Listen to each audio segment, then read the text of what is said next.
Hello guys, welcome to the future studies. आज का हमारा टॉपिक है इंडियन फाइनेंशियल मैनेजमेंट सिस्टम। ये एक हमारा नया टॉपिक ऐड हुआ है, ठीक है। न्यू टॉपिक में से एक टॉपिक है और इम्पॉर्टेंट भी है क्योंकि इसके फर्दर टॉपिक्स हैं और इसमें से काफ़ी एमसीक्यूज़ भी निकल सकते हैं। ओके, एमसीक्यूज़ तो हम at the last of the video, जब हमारी ये वीडियो सारी ख़त्म हो जाएंगी, सारे जो टॉपिक्स हैं वो कंप्लीट हो जाएंगे, तब हम एमसीक्यूज़ की वीडियोज़ अपलोड करेंगे।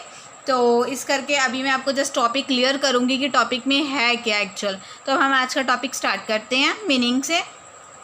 इसका मीनिंग है कि अब हमें पता होना चाहिए कि फाइनेंशियल मैनेजमेंट सिस्टम है क्या। अब ये क्लियर हो रहा है कि एक सिस्टम है financial system. A financial system is a system that allow the exchange of funds between the financial market participants such as the lenders, investors and borrowers. Financial system operate at national and global level. अच्छा, अब हमें पता होना चाहिए financial system, एक Indian financial system एक system है जो हमें क्या अलाउड करता है कि हम ईजिली अपने फंड्स को ट्रांसफ़र कर सकें, ठीक है। तो लाइक जैसे जो इन्वेस्टर्स, लैंडर्स और बोरवर्स, इन दोनों तीनों के बीच में क्या हो सके, एक्चुअली जो है एक्सचेंज हो सके, फंड्स का फ्लो, फंड्स जो है वो ईजिली हो सके। ये जो फाइनेंशियल सिस्टम है वो जो ऑपरेट करते हैं हम, ये किस लेवल पे हो सकता है, ये नेशनल एंड ग्लोबल लेवल पे। तो ये सिस्टम मेन इसलिए बनाया गया है ताकि हम flow of funds easily transfer हो सके, कोई प्रॉब्लम ना आए, ठीक है। फ्लो फंड्स किस किस के बीच में, क्योंकि मेन पार्टिसिपेंट्स कौन से होते हैं, लैंडर्स होते हैं जो अपने फंड्स को इधर उधर भेजते हैं, लोन्स वगैरह। इन्वेस्टर्स होते हैं, इन्वेस्टर ने इन्वेस्ट करना होता है, और बोरर्स होते हैं जिन्होंने बोरो करना होता है अमाउंट। तो अगर इन तीनों के बीच में फ्लो ऑफ फंड्स ईजिली, अगर एक्सचेंज जो है, एक्सचेंज ऑफ फंड्स एक दूसरे के बीच में ठीक रहेगा, तो क्या रहेगा, जो हमारी जो ट्रांजेक्शन्स है वो बहुत ही जल्दी हो जाएगी। ओके, इसलिए ये सिस्टम बनाया गया है। अब फंक्शन मीन्स मेन इसका काम क्या है। The primary function of the financial system is to provide a link between saving and investment. अब ये मैंने बताया, lender, investors and borrower participants के बीच में एक्सचेंज ऑफ फंड्स बिल्कुल फ्लो जो है वो सही रहे। तो लैंडर्स कौन होता है, जिसे लैंड करना है अपना मनी, इन्वेस्टर जिसको इन्वेस्ट करना है, और बोरर्स जिसे चाहिए। तो सेविंग वाले को सेव करना है, इन्वेस्टर वाले को इन्वेस्ट करना है। तो दोनों के बीच में लिंक बिटवीन दोनों का बनाए रखता है for the creation of new wealth, ठीक है। जो फ्लो ऑफ फंड्स है वो ईजिली हो सके, प्राइमरी इसका मेन फंक्शन ही यही है फाइनेंशियल सिस्टम का। अब मैं इसके फीचर्स बताऊंगी कि और ये क्या क्या काम करता है या कैसे है। इस establish a link between saving and investment, ये मैंने अभी बता दिया डेफिनेशन में। It establish a link between saving and investment, the one saving surplus funds with those who are in need of such funds. Saving surplus का है जिसको ज़रूरत है फंड्स की, ओके। और and both the investment and saving aspect of encourage, तो दोनों चीज़ें को भी एनकरेज करता है। इन्वेस्टर कौन है, जिसे इन्वेस्ट करना अपना पैसा, जिसके पास ज़्यादा पैसा है, अब वो इन्वेस्ट करना चाह रहा है। तो फाइनेंशियल सिस्टम जो है सबके बीच में एक मैनेज करके चलता है। नेक्स्ट है कि it contribute towards development of financial markets. अब जो फाइनेंशियल मार्केट्स होगी वो एक कंपोनेंट है फाइनेंशियल सिस्टम का, तो वो हम पढ़ लेंगे। बट ये क्या करता है, एक उसकी फाइनेंशियल मार्केट की डेवलपमेंट की ग्रोथ के लिए कंट्रीब्यूट करता है। वो कैसे करता है, क्योंकि फ्लो ऑफ फंड्स जो हैं वो बिल्कुल स्मूथली रहते हैं।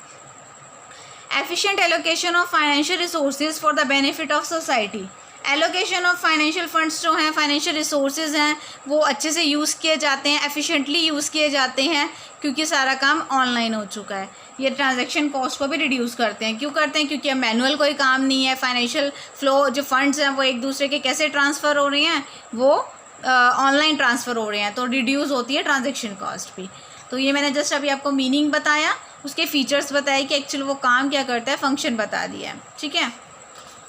अब इसके जो कंपोनेंट्स हैं उसी से हमें क्लियर हो जाएगा। अब देखो कंपोनेंट्स में कौन से हैं, इसके 4 कंपोनेंट्स हैं। फर्स्ट है हमारा financial institution, second is a financial assets, third is a financial services and fourth is a financial markets. इस वीडियो के अंदर, ये फर्स्ट वीडियो के अंदर हम 2 टॉपिक्स कवर करेंगे, that is financial institutions and financial assets. ये 2 टॉपिक्स नेक्स्ट वीडियो में कवर करेंगे।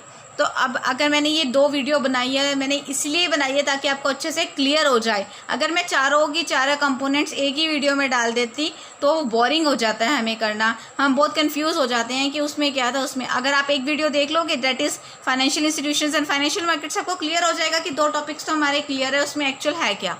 देन 2 टॉपिक्स है नेक्स्ट वीडियो में। स्टार्ट करते हैं हमारा फाइनेंशियल इंस्टीट्यूशन। फर्स्ट मैंने आपको बताया जो कंपोनेंट है हमारा फाइनेंशियल इंस्टीट्यूशंस कौन से होते हैं, जो डिपॉजिट्स मतलब फाइनेंशियल, आपको पता चल गया कि finance that is a cash से रिलेटेड ट्रांजेक्शन्स हैं, जो डिपॉजिट है, ठीक है, विड्रॉल है, वो स्मूथली हो सके, वो इंस्टीट्यूट्स, ठीक है, that is the financial institutions.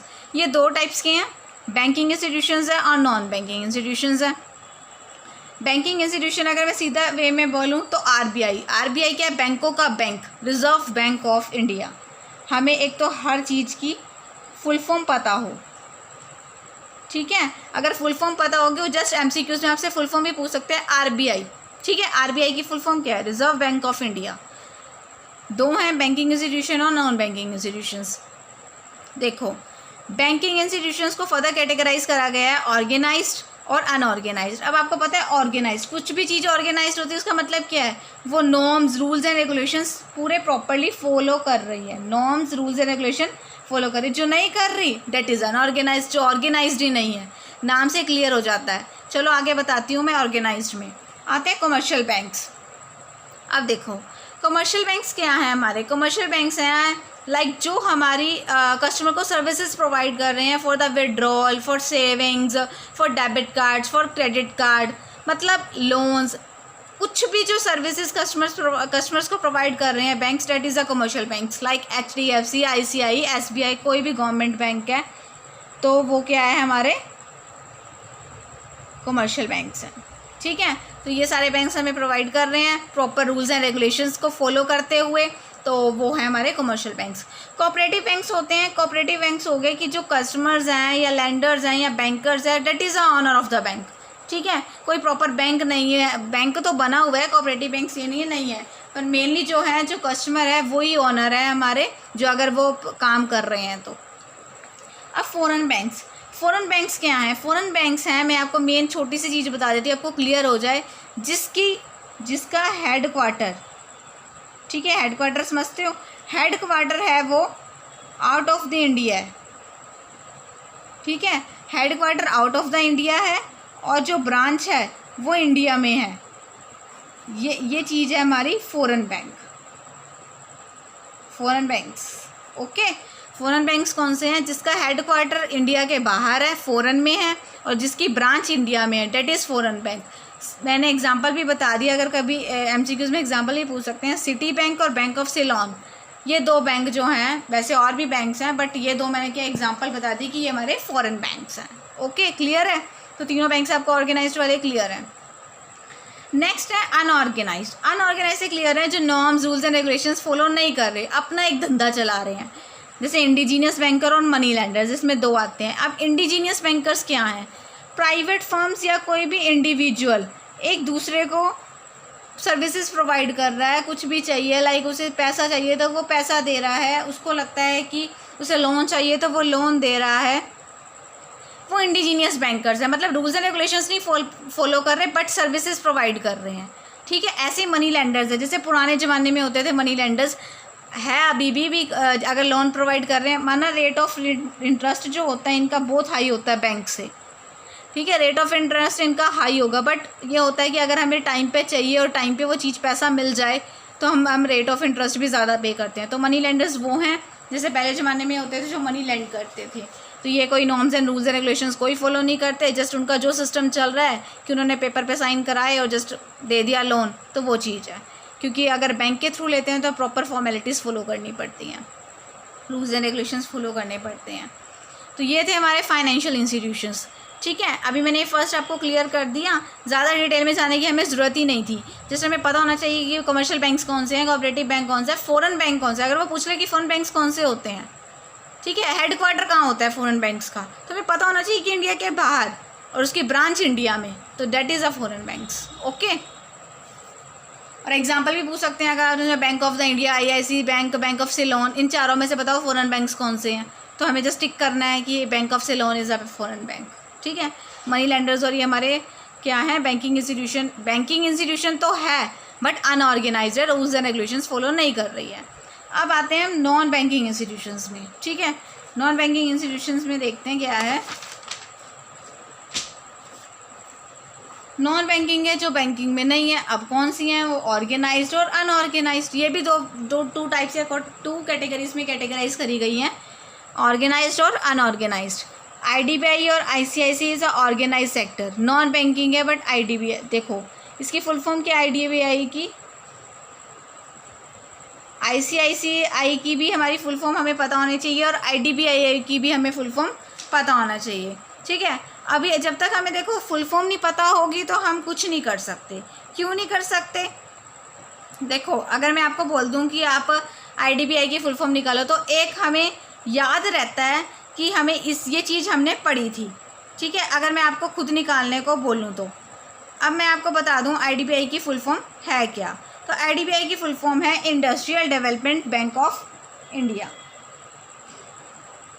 Industrial development bank of India, ठीक है। अब ये आपको पता चल गई आईडीबीआई की फुल फॉर्म है क्या। अब हमें पता है कि आईसीआईसीआई की फुल फॉर्म है क्या। आईसीआईसीआई की फुल फॉर्म है हमारी industrial credit and investment corporation of India. ICICI bank जाते हैं, हमें पता है उसकी शॉर्ट फॉर्म ये है, पर हमें उसका फुल नेम भी पता होना चाहिए क्योंकि जस्ट फुल फॉर्म भी पूछ सकते हैं वो। ऐसे industrial credit and investment corporation of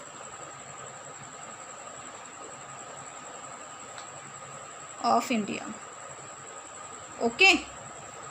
तो आईडीबीआई की फुल फॉर्म है industrial development bank of India, organized है, ठीक है, बट नॉन बैंकिंग इंस्टीट्यूशन है। और आईसीआईसीआई की है industrial credit and investment corporation of India. Unorganised में आ जाती है credit rating agency, housing finance agency जो रूल्स एंड रेगुलेशंस फॉलो नहीं करती, नॉन बैंकिंग इंस्टीट्यूशन भी नहीं है, बट है ना जो क्रेडिट रेटिंग देख के लोन दे देती हैं वो सब कुछ। हमारा हाउसिंग फाइनेंस जो हाउस लोन दे देती है बिना फॉर्मेलिटीज़ के, तो डेट इज ये हमारी कंपनीज़ हैं या एजेंसीज़ हैं, ओके। ये बैंकिंग बैंक्स नहीं है, एजेंसीज़ और कंपनीज़ हैं। तो ये थे हमारे नॉन बैंकिंग। तो फाइनेंशियल इंस्टीट्यूशन हमारा यहाँ पे ख़त्म हो जाता है।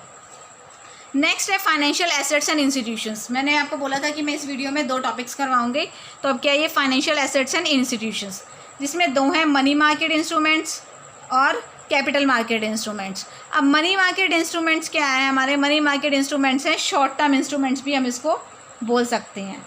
ये शॉर्ट टर्म के लिए होंगे लेस देन 1 ईयर, और जो कैपिटल मार्केट इंस्ट्रूमेंट्स हैं वो होते हैं हमारे लॉन्ग टर्म के लिए, ठीक है।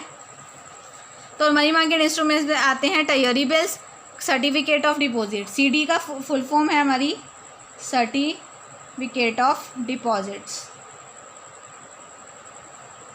और कमर्शियल पेपर। ये 3 है हमारे पास। अब टायरी बिल्स, अब मेन वो पूछेंगे नहीं कि टायरी बिल्स होते क्या, हमें पता होना चाहिए कि वो कितने डेज़ के लिए इशू किए जाते हैं।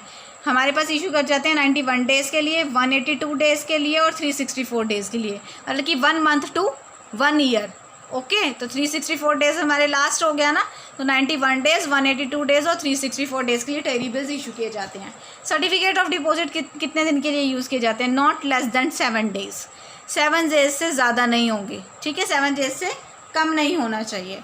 उसके बाद है commercial papers, 1 to 2 months but not more than 9 months, मतलब 1 साल से समझ लो आप, 1 साल से ज़्यादा नहीं कमर्शियल पेपर। तो ये चीज़ें मैंने आपको बता दी कि कितने कितने मंथ्स के लिए इशू करे जाते हैं। अब ये आपको देखना है, आपको पढ़ना है, आपको याद रखना है। अब एक capital market instruments, equity shares, preference shares, और ये आपको पता चल गया लॉन्ग टर्म के लिए है। इक्विटी शेयर्स क्या होते हैं? इक्विटी शेयर्स होते हैं जब हम किसी कंपनी में अपना पैसा लगाते हैं, उसके हिस्सा बन जाते हैं, मतलब उसके ओनर्स बन जाएंगे। अगर शेयर्स हैं जो अगर हमने किसी कंपनी में 10 शेयर्स भी खरीदे हैं तो हम उस कंपनी के ओनर्स हैं, ठीक है। इक्विटी शेयर्स अगर हमने उसको ख़रीद लिए हैं तो हम उसके शेयर होल्डर्स हैं, ओनर्स हैं, ठीक है। अब प्रेफरेंस शेयर्स क्या हैं? प्रेफरेंस शेयर्स हैं हमारे जिससे हमने, मतलब प्रेफरेंस शेयर हम है तो उसमें भी ऑनर्स ही, बट इसका जो रेट ऑफ इंटरेस्ट है, जो भी हम इसको इंटरेस्ट पे करते हैं वो पहले किया जाएगा, इक्विटी को बाद में किया जाता है, ठीक है दोनों ही शेयर्स। प्रेफरेंस मतलब प्रेफरेंस शेयर्स है, प्रेफरेंस मिलेगी उसको इंटरेस्ट पे करने के लिए। डिबेंचर एज अ लोन है जो हम आउटसाइडर से लेते हैं, ठीक है। रेट ऑफ इंटरेस्ट, इसको भी मतलब जो इंटरेस्ट है वो पहले पे किया जाता है, उसके बाद प्रेफरेंस शेयर्स को पे किया जाता है, देन इक्विटी, अगर कुछ बचा तो इक्विटी शेयर्स को किया जाता है। और डिबेंचर एज अ लोन है जो हम आउटसाइडर से इशू करके लेते हैं एज अ रिटर्न फॉर्म में, उनसे साइन वगैरह करवा के। तो ये थे हमारे financial institutions and financial assets and instruments. तो ये टॉपिक हमारे इंडियन फाइनेंशियल सिस्टम के मैंने 2 टॉपिक्स 2 कंपोनेंट्स आपको कंप्लीट करवा दिए हैं। नेक्स्ट जो 2 रह गए हैं वो हम नेक्स्ट वीडियो में करेंगे। अगर ये वीडियो आपको पसंद आई हो तो इसे लाइक कीजिए, शेयर कीजिए, सब्सक्राइब कीजिए। Thanks for watching video.